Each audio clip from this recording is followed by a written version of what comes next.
Let's go to visual diagnosis inspection. Our topic is cracked tongue.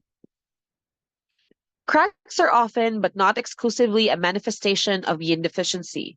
Body fluids nourish and moisten the tongue, in the same way that when rain moistens the soil. If there's too little rain, the surface of the earth cracks, and if there's too little body fluid, the tongue surface cracks. The shape and distribution of the cracks will depend on the type of yin deficiency involved. The depth and size of the cracks will say something about how serious the situation is and how long it has existed.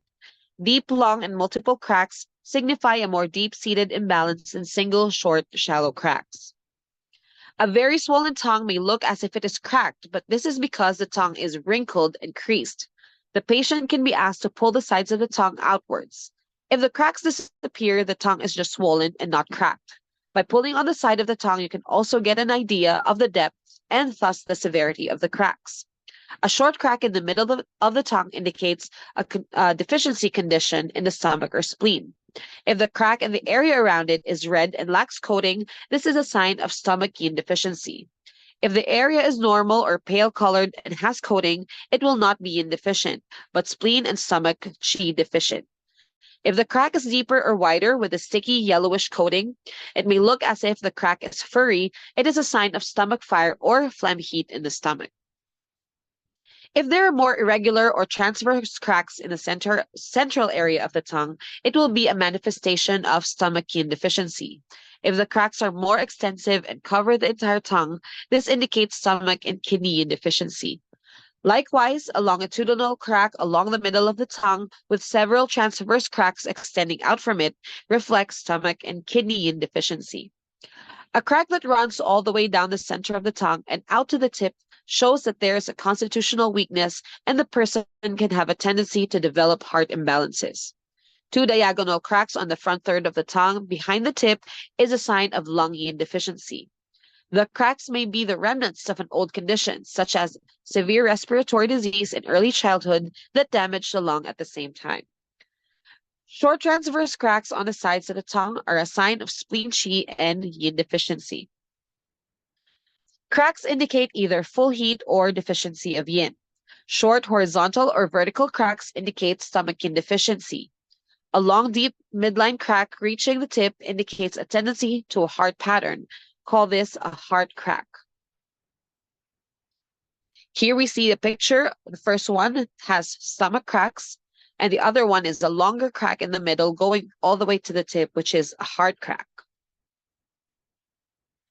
A shallow, wide crack in the middle, the midline, not reaching the tip, indicates stomach yin deficiency. We will call this the stomach crack. So you see here in this picture is a stomach crack with a rootless coating. The short transverse cracks on the sides in the middle section of the tongue indicate chronic spleen qi or spleen yin deficiency. In general, there are no cracks in a normal tongue. The softness and suppleness of the tongue body shows that it is moistened by the fluids and nourished through the blood and yin. Heat and dryness account for the appearance of cracks in the tongue body. Thus, small horizontal cracks are a sign of yin deficiency, especially when they appear on a red or slightly red tongue. As a rule, injury to the substance does not occur unless the pathology has been present for a while. This is one reason why cracks are rarely seen in the tongues of children. In adults, they appear rather suddenly, for example, during a severe disease after chemotherapy or when yin-injuring habits like cigarette smoking or frequent consumption of spicy foods are indulged over a long period of time. Cracks in a pale tongue body can originate from a deficiency of blood. If they are only superficial, this is an indication of stomach and spleen qi deficiency with blood deficiency. In the case of deep cracks, besides deficiency of blood, there may also be injury to the fluids. In a red tongue, cracks are an unmistakable sign of the exhaustion of fluids or the onset of stomach and kidney deficiency, caused by injury from excessive heat and the nutritive and blood levels.